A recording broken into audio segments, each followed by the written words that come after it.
Mathematics and complex numbers. We are now doing example 2 under the argument of a complex number. Example 2 says that we are given 3 complex numbers, and then the question says that we need to find the principal argument of the following. So the solution, part A, says that we need to find the principal argument of Z1, for which Z1 is -1 plus 7i. As we have known, to make your work easier, you need to represent that complex number on the diagram diagram. And by now, we are all okay with the diagram diagram. This is the real part of the complex number Z1. This is the real axis. And then up here we have the imaginary axis of Z1. That is the short form which you can use to save your time. Now after that, you know that at the center here we have the origin, which is always at 0 coordinates. Now we need to represent this. The real part is -1 and the imaginary part has +7. Between -1 and +7, which one is bigger in magnitude? It is +7. That means we are going to make one closer to the origin. This is 1, and then approximately here this is -1. And because +7 is bigger, we need to make it just far away from the origin. Somewhere here, this is +7, and correspondingly, we shall have here -7. And then from there, we need to now represent the complex number. On the real axis, we need -1, which is here. On the imaginary axis, we need +7, which is up there. So we just need to look for a point where they're going to meet. Take this one vertically, straight upward. It's not easy because I'm using a board. And so let me do this. That is vertically straight, then to 7. So they're meeting somewhere there. That is their point of intersection.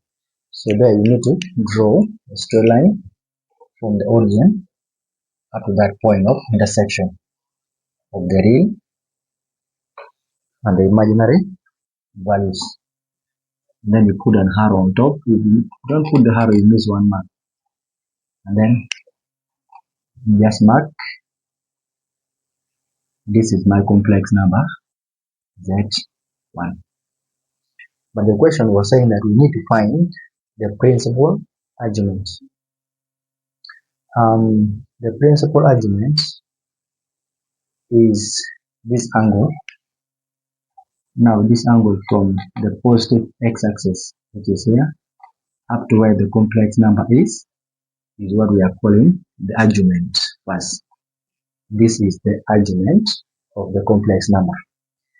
Principal argument comes in when your angle, when your argument is in this range, then it becomes principal argument. But if it is not lying within this range, that means it is just an argument. Also, if it is lying in terms of pi, you can convert your answer to pi. If it is lying in this range, it is principal argument. Otherwise, it is just an argument. So this is the argument which we have not yet judged whether it is principal or not yet principal. It is principal if it is between -180 and +180 degrees. And if it is outside that, it is just an argument. So now let us find this argument. What do you notice here? You notice here that from here up to here, we have here 90 degrees already. This is the right angle. There we have already 90 degrees. So what do we need to do? We just need to come and find this small angle here. After getting this small angle, then we add it to 90 and it gives us the argument. How do we do that? We need to extract this small triangle. From here up to there, it is something of a dotted line like that. Then from here up to the origin, there is a straight line vertically downwards. You can use a ruler And then now from the origin here up to the tip of the complex number here, there is some line bending in that manner. So this is where our right angle falls, which is here, for that small triangle that we are extracting. Now from here, remember from here up to there is -1. From here up to here is the same as from here to here. But we are going to write 1. The negative shows that it is falling on the negative side of the real axis. But these are units. You just count the number of units. 1. The negative shows the direction. So here we shall put 1. And then from here up to down here is 7. Because from here to up was 7 on the imaginary axis. This is 7. And then this is the angle that we said that we are going to look for. This angle here. So I'm going to mark it here that this is the angle that we are looking for. You can call it anything. You can call it A, B, X, Y, as long as it is the angle. So for this case, let me call it A. This angle A. Now, this is the angle. That means opposite to the angle is 1. This length facing the angle is what we are calling the opposite to the angle. This is angle A. So opposite here we have this side is opposite. The longer side is always the hypotenuse. And then adjacent to the angle is 7, which is we are calling the adjacent. And then remember also katoa. So katoa. This one is for sine, where you say that sine of any angle, let me just any angle for this case, is opposite over hypotenuse. And then cosine of any angle, theta, is adjacent over hypotenuse. And then tan of any angle, theta, is opposite over adjacent. Now, whether you sine, cos, or tan, you get the same answers. But now, for sine and cosine, the need has to use hypotenuse. But here you don't have the value of hypotenuse. So you can go on, apply Pascal's triangle, not Pascal's triangle, apply Pythagoras theorem, and then you'll be in position to get the hypotenuse, which is a longer step. Since we have now the opposite and adjacent, we can just use tan. Therefore, here we are going to say tan of the angle which we have called A. And angle A is given by opposite out of adjacent. Then we'll go on to substitute. What is the value of opposite? Opposite to the angle is 1. Therefore, tan of A is equal to 1 out of adjacent, which is 7. Now, for us to get the angle A, we shall say A equals to arctan or tan inverse of 1 out of 7. Tan inverse of maybe A is the same as arctan of A. Now we need to press the calculator. We're going to press shift and tan. It will give us tan inverse. Then you open the bracket and say 1 divided by 7. Then close the bracket. Press equal sign. I'm getting 8.13. Tan inverse of that is 8.13 degrees. This is just this small angle here that we are getting. Now for us to get the argument.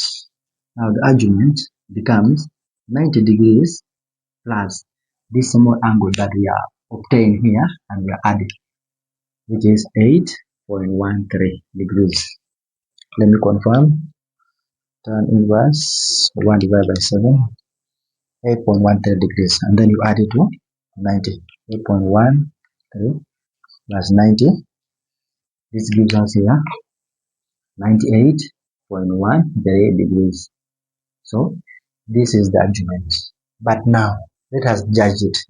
If you look at this value of argument, is it between negative 180 and 180 degrees? Yes, it is 98 degrees, which is somewhere here, which is it is below 180 degrees and it is above negative 180 degrees. So this one now becomes the principal argument. Why? Because it is in this range. If it is not in that range, it is just an argument, but not principal argument. So therefore, you can just say therefore the argument arc of Z1 is 98.13 degrees. What is the equivalent angle? This is clockwise. The equivalent angle, this is clockwise. Sorry, that is anti-clockwise. Anti-clockwise, because we know that a clock moves in this manner, like a clock. It moves in this manner. So this angle, please, is anti-clockwise. Anti-clockwise. That's why it is positive. Anti-clockwise. Sorry for that. And what is the equivalent angle if we are taking it clockwise? The clockwise angle